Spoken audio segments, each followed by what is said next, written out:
All righty. It looks like we are live. Awesome. Let me just share this really quickly. And wash out the last few little bits of my protein bar I just had.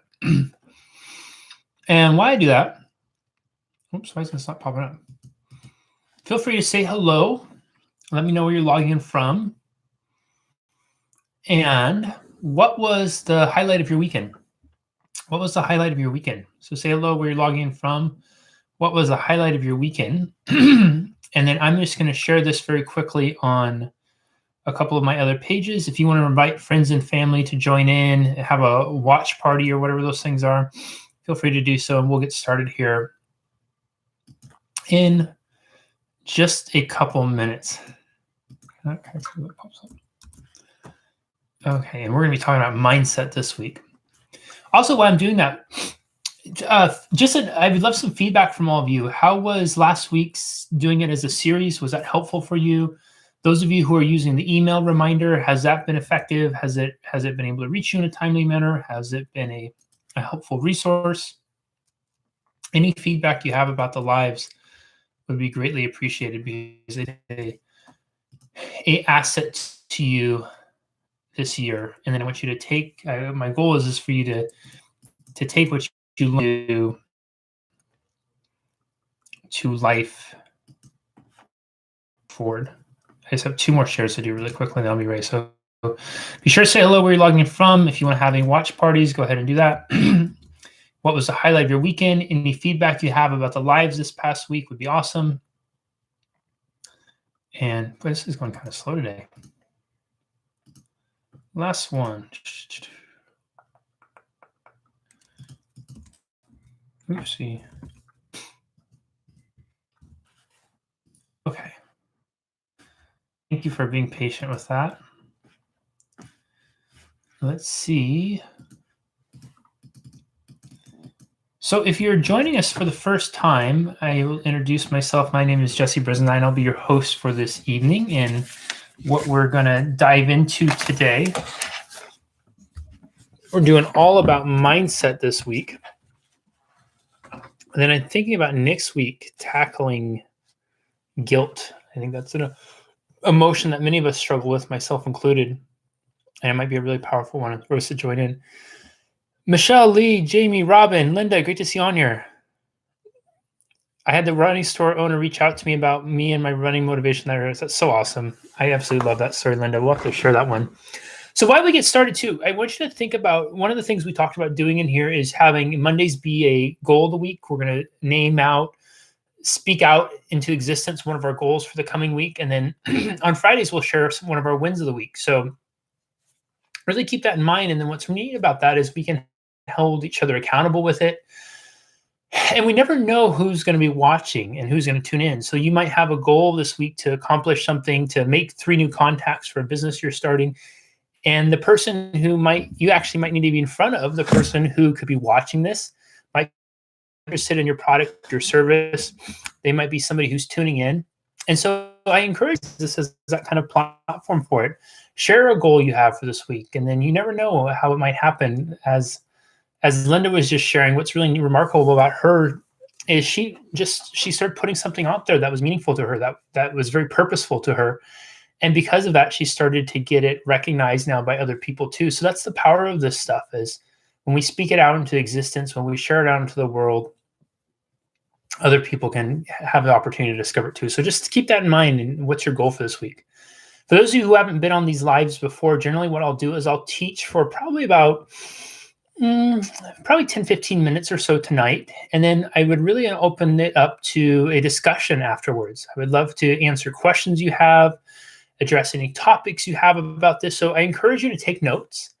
And just the more proactive you are in your own learning, the more it's going to download into your DNA and into your brain. And then having a discussion with it afterwards is just going to make it all the more powerful and help it solidify. Those of you who are on one of the ones last week, I think it was Wednesdays, we had such an awesome discussion afterwards. Absolutely transformative. So take notes. Also, please, please, please, this is my one favor I've asked of all of you. engagement is the name of the game on Facebook these days. For this to get out to more people, for more people to be, Facebook has to see to something engaging. So the more you're hitting the like button, the more you're commenting, the more you're sharing on this, it is help others find the information you are getting and help them be able to join this community that we're going to create around this. So throughout this, please, if there's something that resonates with you, don't wait for me to prompt it. Just say, oh, that's awesome, or that makes a lot of sense, or could you follow up on that, or just add your comments in there. Don't be shy about hitting the emoji buttons or whatever they are, because it's just going to add to the community. It's going to get more people in here, and it's going to help us all evolve what we come from this. Lastly, one last update. If you want to be on the email list for this and get the email reminders, there is a link for that. I just posted in there. Let's see who's on here really quick, and then we'll jump in. Erica. Hey, Erica. How are you? Good to see you on here. Chris, what's up, Chris? Lisa, love oh, that's awesome. Lisa says, I love the live videos. They're my go-to tool for keep my mind paused. That's so awesome, Lisa. Thanks for sharing that. Brian from Uganda. Hey, Brian, thanks for joining us. Christine, what's up, Christine? Hey, Evelyn, how you doing on here? Lisa, what's up, Lisa? Paul, hey, Paul, good to see you on here. 2 new memberships. I love that goal, Christine. Let's make it happen. Casey, what's up, Casey? Thanks for sharing it, Casey. I appreciate that. We got a great audience. I know I see Europe, Africa's in the house. I think there was somebody on here too, was from Australia or New Zealand too, right? Did we have somebody jump on from Australia or New Zealand? Or was I just imagining that? Maybe I was just imagining it. Anyways, so let's dive in. Why mindset is the secret ingredient to achieving success. So I want to start off with a quick story about mindset. And many of you have heard me share this story before, but I really believe that mindset is absolutely our life, and the quality of our life is going to start and stop with our mindset.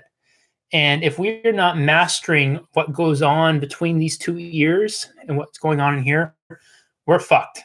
And I say that from the most loving place possible, because here's the thing. Externally, we could have the most extraordinary life. We could have all the cars, all the homes, everything that we have to be successful, to be enough, to be worthy of, to be significant, whatever that is for us.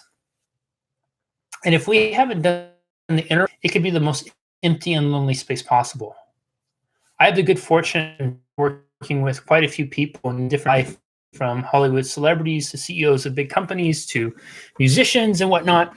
And I can tell you this from working now with thousands of people from all over the world, in all shapes and sizes, in all walks of life. It doesn't matter what they have. What matters is what goes on in here. I have seen and met many of people who seem to have it all and were absolutely miserable inside. I've seen and met many of people who didn't seem to have anything and were living in a utopia of bliss and happiness and joy, because while they may not have had the physical things that we associate meaning to, that we think that's going to make us happy, it's going to be successful and fulfilling, what they had was they had created this utopia inside of here, and they were living in this state of euphoric bliss, and it was awesome. Their life was so meaningful and fulfilled. And when you compare the two, I don't know how many of you remember a few years ago, but what was his name? He directed Top Gun, I think, and a couple other movies. Scott, the other brother. I think he jumped off a bridge. Here's somebody who seemed to have it all. I mean, how many people in just the last few years have we heard, people take their own lives and whatnot? And these are people who seem to have everything. And then you start to hear the behind the scenes stories about how they were upset, how they're miserable, how they're lonely, because what happens for so many people is when they start to achieve levels of success that we as societally attach to success, we make more money, we have the money in our bank account, we get the nice house, we get the nice car, we can wear the designer shoes, whatever those things are. And for many of us, we think that once I achieve that, then I'll be happy. Once I achieve that, then I'll be fulfilled. Once I achieve that, then I'll feel enough, I'll feel loved, all those types of things. And then on the other hand, we have people who finally achieve those things. They never did the work in here. And so now they have it compiled even more so, because things that everybody grows up believe, you're happy, that's what's going to be produce success. And then they get it and they still haven't done this. And so what happens is it's just like a little bit of a buzz. It washes away. And then you got to get more. So you get more homes, you get nicer stuff, a little bit more buzz, upping it. You got to keep upping it, upping it, and then eventually nothing works anymore. Here you are left with all this money, all these cars, all these other things that you think you're supposed to have, and you feel absolutely empty inside. You talk about a lonely space to be in. That's why mindset matters, because things, people, all the stuff in our external world, it's not going to decide, it's not going to determine for us how we experience life. We are. We are. We can have all the things and we could experience life in the most miserable way possible. We could have nothing and we could experience life in an absolute blissful utopia way. But it all is decided by us. Does this make sense? I've shared with you this story before, but it merits sharing again, just because it puts in a context of mindset. Mindset isn't just something I teach to people and work with on every day professionally, but it's something I've lived my whole life. I grew up and I literally would spend probably when did this start? Early on. I mean, from the time I was a little kid, I remember just having a mindset of never being enough, not being worthy enough. When I was 8, 9 years old, I actually went down to the woods behind my house and tried to take my life. I felt so much of I kept telling myself this story over and over in my head. And the story was that the reasons my parents were so unhappy was because of me. And I'd worked it out in my mind that if I was gone, my mom could save this much money. And if she saved that much money every year, then that would mean that my parents could finally be happy and then my mom would be happy. And I got this knife, this big, huge, kind of Rambo looking knife. And I went down to the woods behind my house and I sat there with a knife to my heart, sobbing uncontrollably. I didn't want to die. I was terrified of the idea of it, but I felt like I shouldn't be there any longer because I didn't want to keep putting that burden on my parents. I wanted my mom more than anything. I wanted her to be happy. And I felt like I needed to go. That was my mindset. I would push harder. Eventually, the harder I pushed, the more I cried because it hurt. On top of it, it wasn't like it made it seem in the movies. Skin, and at the sign of my own blood coming down my chest, I fell to the floor and just started crying. I cried because I was scared. I cried because I was in so much pain. I cried because I felt guilty, and more than anything, I cried because I felt ashamed of myself, ashamed that I couldn't follow through with it, ashamed of the burden I believed at the time I was going to put on my mom and my parents for the rest of my life. From that point on, I started a regular conversation with myself each and every day of my life that went something like this: Jesse, you're God's punishment to your parents. You're a waste of space. You're the ugliest person around. Nobody's going to be your friend. No girl's ever going to date you. That you should be ashamed of yourself. You're nothing. That you're ugly. And I would escalate this year after year. When I got into junior high and high school, I developed such a belief system about myself because of the conversations that I have with myself on a regular basis that I would spend upwards of, 20, 30 minutes a day picking my nose. So terrified that if there was one booger present, it would alert people to down about what a horrible, ugly person I was. And I just couldn't subject myself to any more pain than I was already subjecting myself to on a regular basis. I was so afraid of ever screwing up because I was terrified that if I did, it would just add more pain to my mom. It would add more stress to her life and make it harder than it already was. And I already felt so responsible for everything that I took this on and attributed to it. When I got into college, I carried that with me. I was so shy. I was so insecure because the stuff I told myself over and over again. First guy who had ever introduced myself. So even if I didn't know people, everybody kind of knew each other because there's such a small degree of separation. So this is the first time I'd really ever remembered meeting a stranger, somebody who's a peer group, a fellow 18-year-old who I didn't know already, and who actually stuck his hand out to shake my hand. And I never shook somebody's hand in an introduction like that. I remember looking at his hand going, gosh, am I supposed to shake his hand? And I felt so embarrassed. I could feel the sweat coming down my face. And you can relate to that feeling, right? The sweat just starts pouring down. And this guy's just extending his hand for me to shake it. I can remember in my freshman year of psychology class, this girl tapping me on the shoulder, asking me a question about the homework. For me, girls didn't talk to me. Why would they? I walked down with my head hanging every day, just telling myself, trying to make it through the day, not being seen, because I didn't want to alert anybody to what a horrible, ugly human being I was. And so for her to talk to me, it was like, yowza, what's going on here? For me, this is like going to second base or something. Like she's asking a question about the homework. I skipped turning red, went past pink, and went straight to purple. I mean, I was just a sweaty, purpley, embarrassed mess. And I stammered out whatever reply, and that girl never sat next to me again. Big surprise, right? But this was my mindset. This was the mindset I carried with me for much of my early life. And I don't know if any of you on there can relate to that at one time in your life, or maybe you're struggling with it right now. If you can relate to that, you're in the right place. If you're struggling in the right place, if you're struggling with it, send them here. They'll be in the right place, because what today and this week is about mindset, how to change that, how to transform that, because you can. I'm living. So my mindset was not the best. It was probably bluntly, it was god awful. And it wasn't anybody else's creation. It was my own. Now, I didn't know any of this. Nobody had taught me this. You see, when I went to school, I don't know about any of you, but I went to school, I got the standard assortment of reading, writing, arithmetic, history, and all those important things. And I understood where there wasn't time to fit into the curriculum of mindset and how to deal with relationships and how to learn about your own self-talk and your inner dialogue and where your emotions come from. We couldn't focus on things like that because we had to learn really important stuff, like the symbolism of the green light at the end of the fucking pier in The Great Gatsby, or read about the Scarlet Letter and the friggin' A on there, which is so mild compared to what most shows that we have on normal TV. So how could I possibly learn that? How could you have learned it? I don't know of any of us who are really taught this, unless our parents had the wherewithal to, or a person or a figurehead in our life did. I put pieces together and made them fit the best they could for what I had.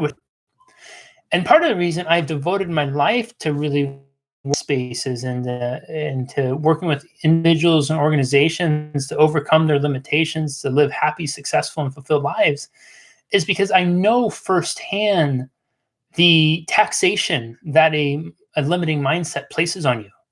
It robs you of everything.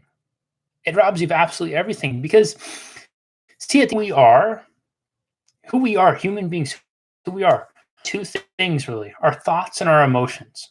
That's it. If you simplify us down to levels, we are our thoughts and we are our emotions. If we think crappy thoughts, if we feel crappy feelings, we're going to see ourselves probably as that.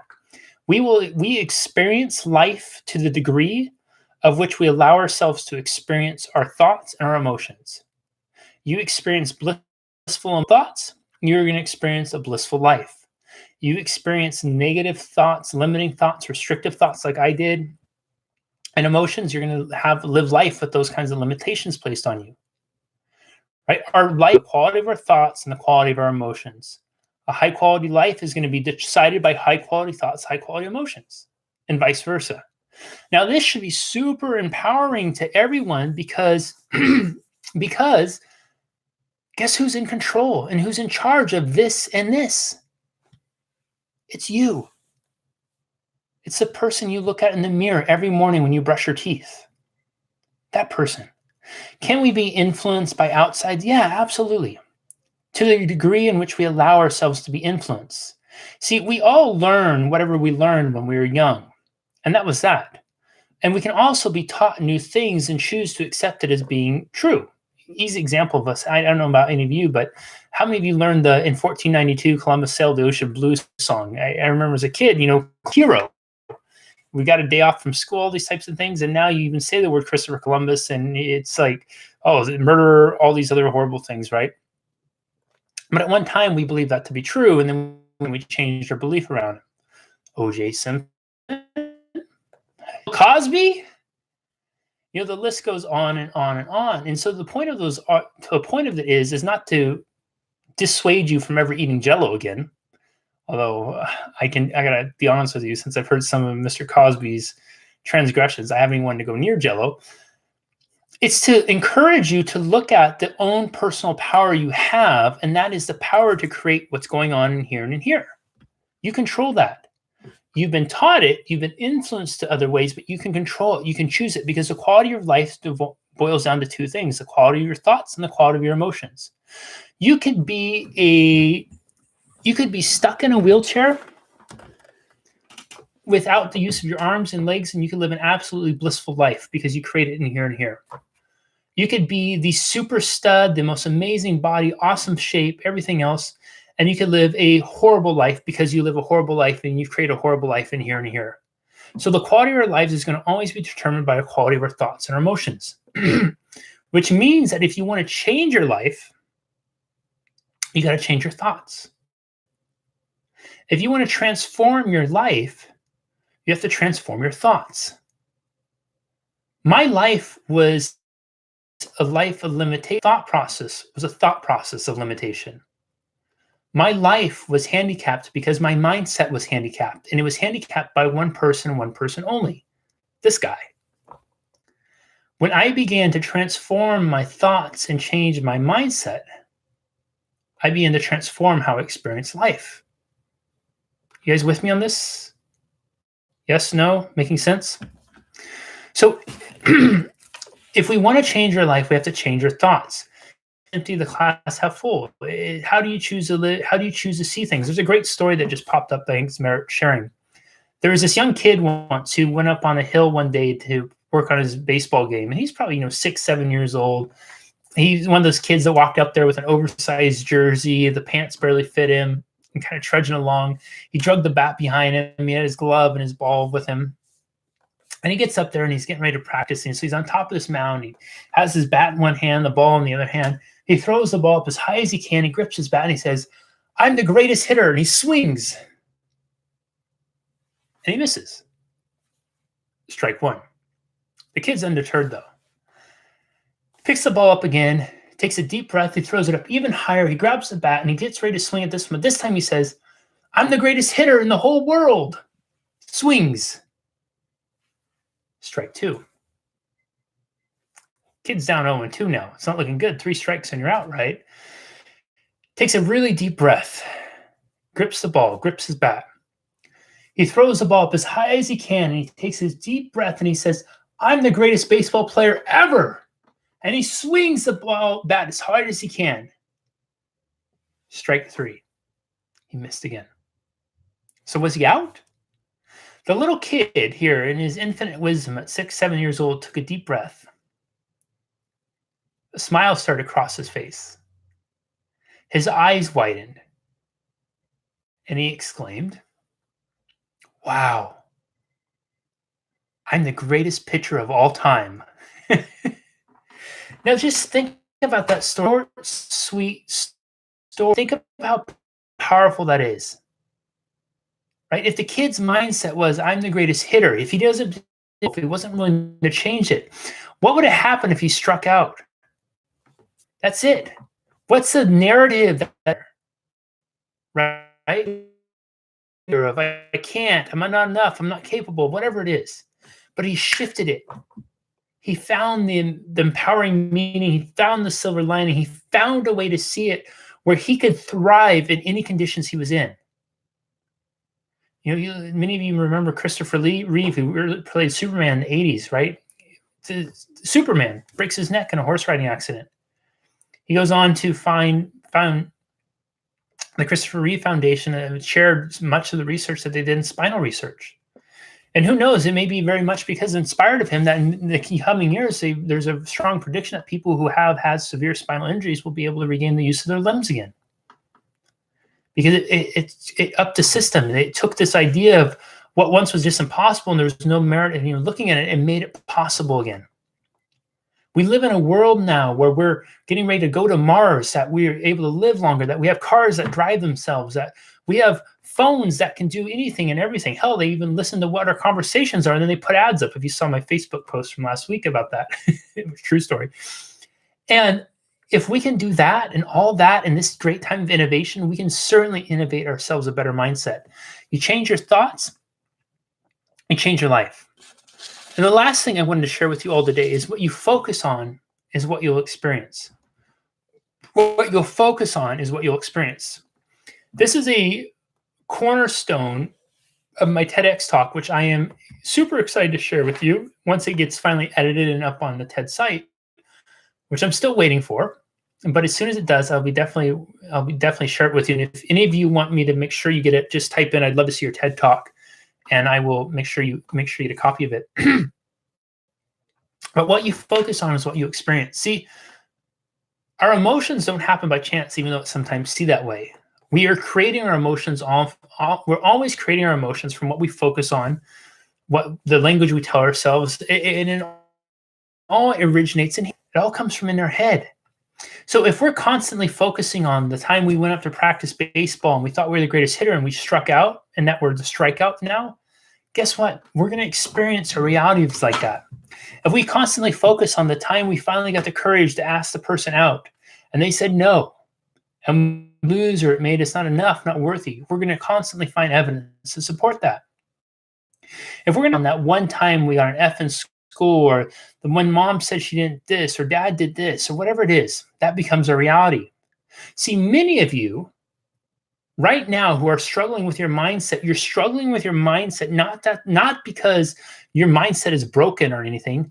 It's because once upon a time something happened, or someone said something to you, or someone to you about what's happened, and you made a decision. The decision you made went something like, I am now and forever this. This is who I am. And then you spent the rest of your life up until now looking for evidence to support it.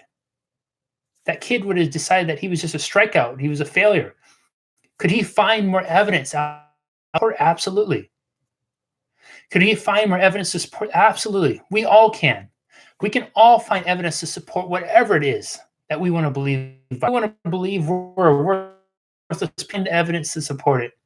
If we want to believe that we're absolutely awesome and amazing, we can find the evidence to support it.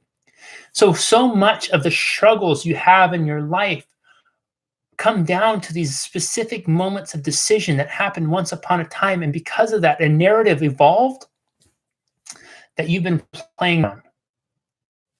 This is why if you're on the lives in the last week, I talked about this 5-step zero limit system of change that I run through with all my clients who do private coaching with me.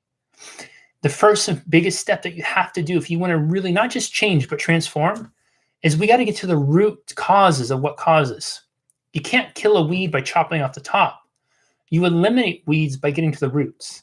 These weeds that are in our mindset that cause us to think negative, that push us in the path that we don't want to be on, they're deeply rooted.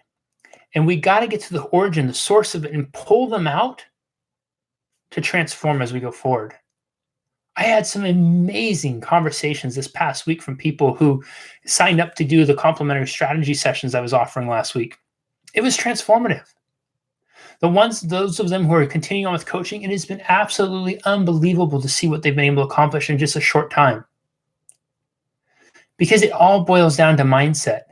See, whether we believe we can or we can't, we're right. Absolutely right. We will always support it because the evidence is in here. If you want to believe that you're nothing, that you're a failure, that you're broken, that you're this, you're that, if you want to believe the label somebody attaches to you, that you're depressed, that you're going to be this way forever, guess what? You're going to find the evidence to support that all the time. You could look at the water and say, my God, this water. I mean, it's kind of like Eeyore. If any of you ever watched Winnie the Pooh, Eeyore, why bother? Nobody's going to really care. This is just me floating away. No big deal, right? His whole world is about finding evidence to reinforce why he feels how he feels, why he believes what he believes. Whether you believe you can or you can't, you're absolutely right.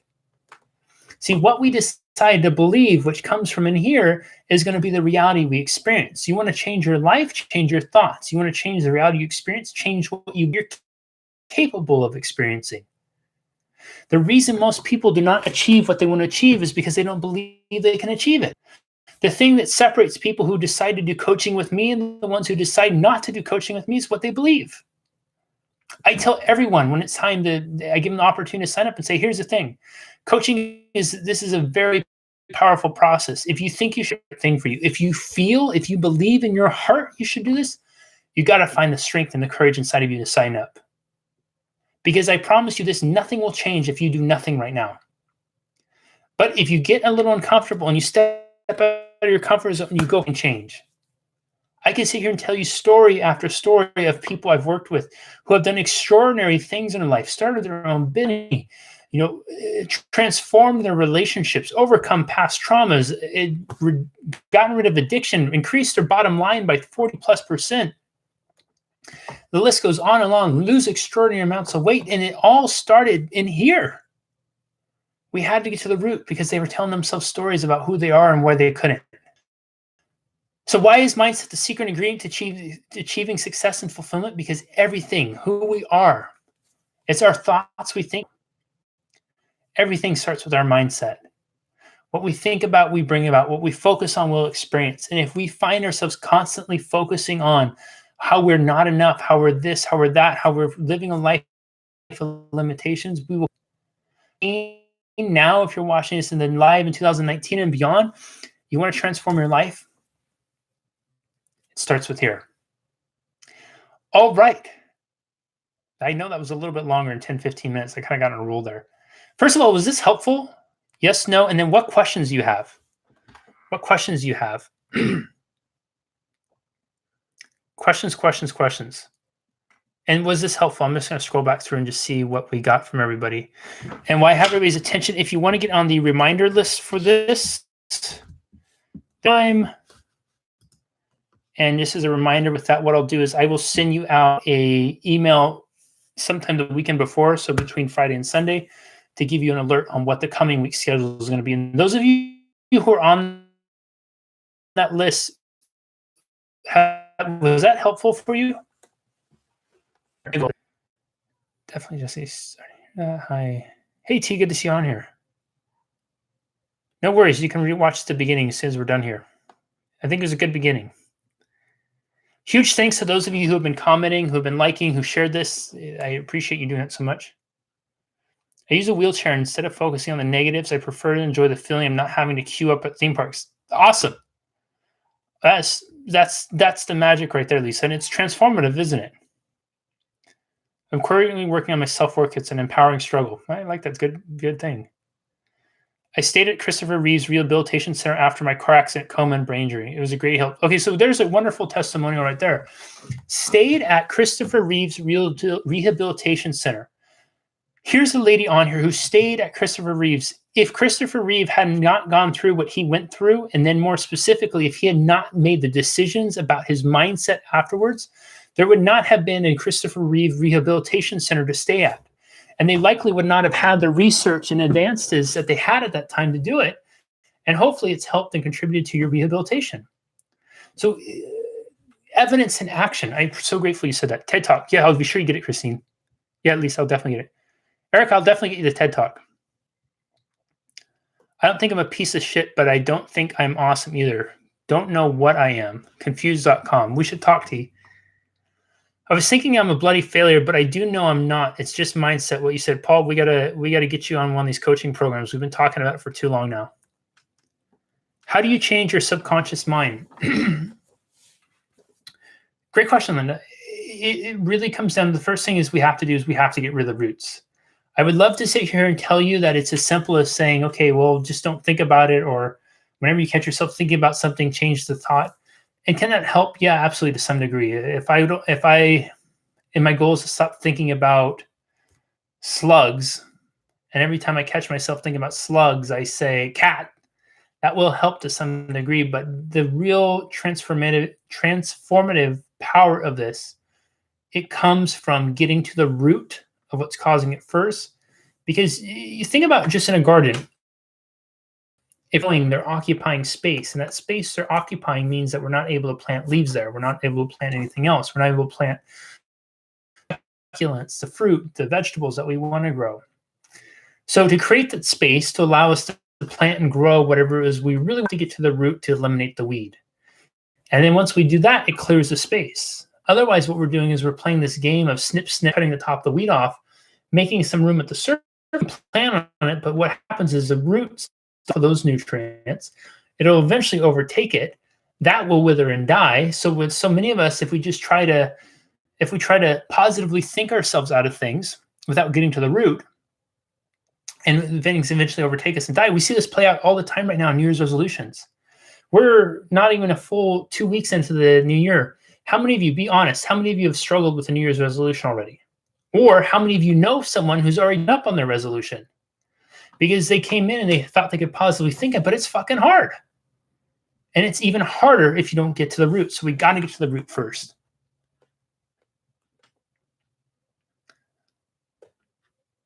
It's like you're in my mind reading my thoughts sometimes. It's my Jamaican Mr. Cliff. Way better than the conspiracy theory pages. That's awesome. Then you're specifically talking about conscious, right? Conscious. Our root, what controls our behavior, 90+% of who we are is unconscious. It's what drives everything. And human beings, we like to think that we're so conscious and aware all the time. Nothing could be further from the truth. Easiest example of this is, so the average human being thinks anywhere from 50 to 80,000 thoughts a day, depending on what research, what science, what psychology you want to subscribe to. So for easy math, let's just say we split the difference and call it 60,000. For me, I got up at, so sleeping in for me is a little after 4:30. So let's just say I've been awake for 12 hours. And let's say I'm going to be awake for another 6. So let's say I'm going to have an 18-hour day, which means I've been effectively awake for 2/3 of my day. If I'm thinking the equal amount of thoughts throughout the day, that would mean at 60,000 I've thought thoughts I'm going to think today. Now, of those 40,000 thoughts I've thought, I can probably remember a small handful of them, right? How many of you can? I mean, how many of you, you've been awake for however long, how many of you can remember the majority of the thoughts you've thought today? Right? By our toothbrush and we think to ourselves, did I brush my teeth today? Toothbrush isn't in the place we always put it after we're done brushing it. How many of you lose your keys? You don't lose your keys when you put it in the same place you put it in all the time, because it's a lose your keys when something distracts you. When you're walking in, you're on the phone, you're doing something different than you normally would. So then you're not in the habit that you normally be. And then you misplace your keys and now you're running around.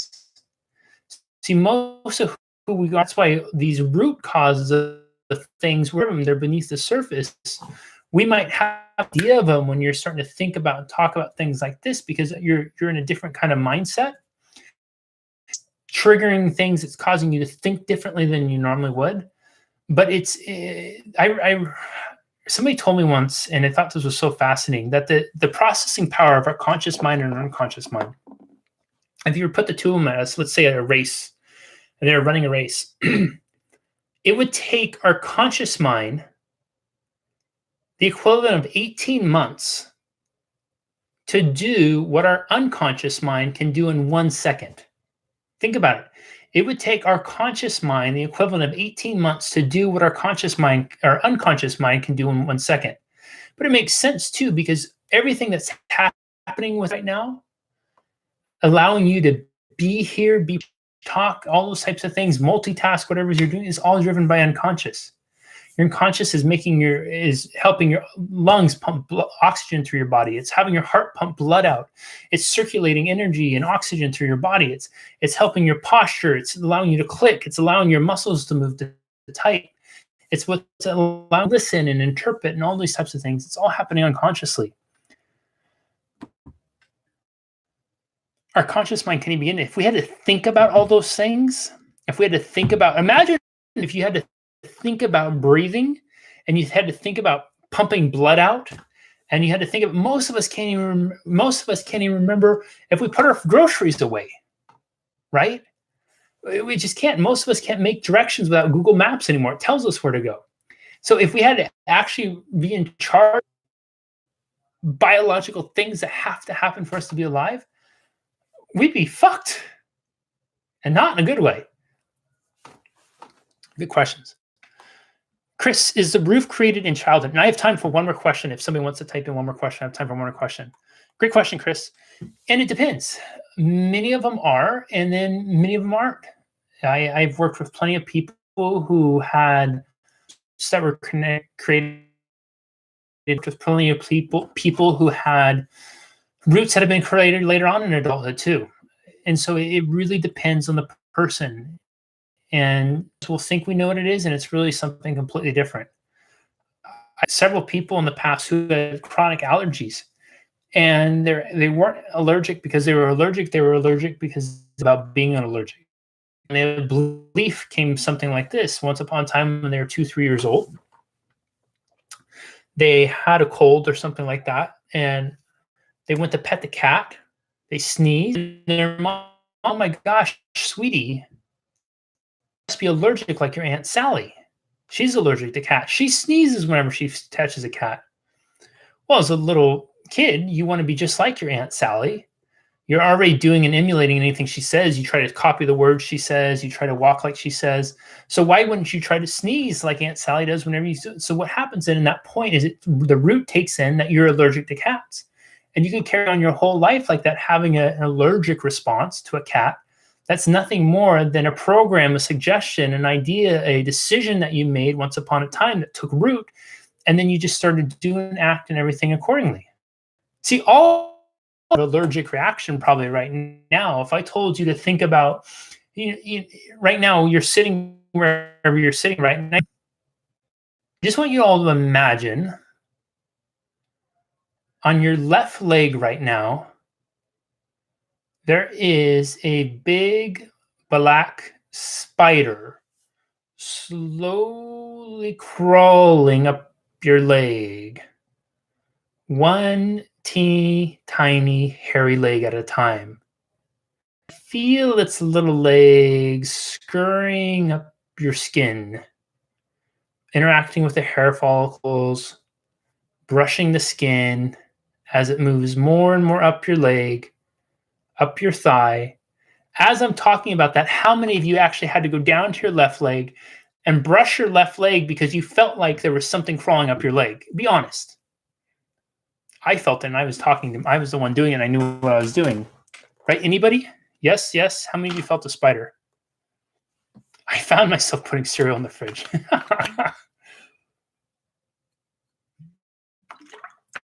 One of the things I love about humanity is our honesty about some of the crazy stuff we do when nobody else is watching. Something like that too. How many of you just felt the spider there? How many of you are even paying attention anymore? See, we can elicit these physiological responses just from suggestion.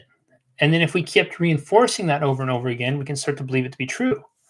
I don't have to be there to prompt you to imagine feeling a spider crawling up your leg to have you have a response. Because now that you've had a suggestion from me, all you do is just remember this moment in time. And then every time you start to think about your leg later, you could feel it. Maybe the next time you see a spider, you're going to remember that feeling of it crawling up your leg, and you're going to have some sort of physiological response. So yeah, a couple people. Does this make sense? So to go back to your answer, Chris, is many of them are created in childhood. Many of them are created other times, but when they're all created. I've worked with several people in the past who have struggled with getting hired in work, who have struggled with finding a career that's meaningful and fulfilling to them. And the reason was not because of something that happened in childhood. It's because of something that happened in their mid-20s, mid-30s that led them to making a decision about their capability of employment, about the quality of work they produce, and so on and so forth. And because of that decision, that root that took hold completely influenced the course of their career for the next 5, 10, 20 years. I could definitely feel I'm paying attention. All right. That's all I got for you all tonight. Thank you, everyone who stuck around and asked questions. I appreciate all your comments. This has been such a huge help. Back here tomorrow, same time for what's tomorrow? Here's why your mindset is hijacking your success. So we're gonna dive in deeper into exactly how your mindset hijacks your success. And when we talk about success tomorrow, we're not going to just be talking about success financially or professionally. We're going to talk about how mindset hijacks your relationship with yourself. So powerful one. I encourage you to tune in. If you have a friend or family member who would benefit from this, please email it to them, tag them in this post, invite them to join us tomorrow, send them the schedule for the week, get them on the email list, whatever it is. And I appreciate each and every one of you for the time today. If you have any additional questions about this, be sure to message me. Oh, thank you, Linda. If you have a goal, yes, your goals. Do not forget to post your goals for this week. What is your goal for this week? So that way we can hold each other.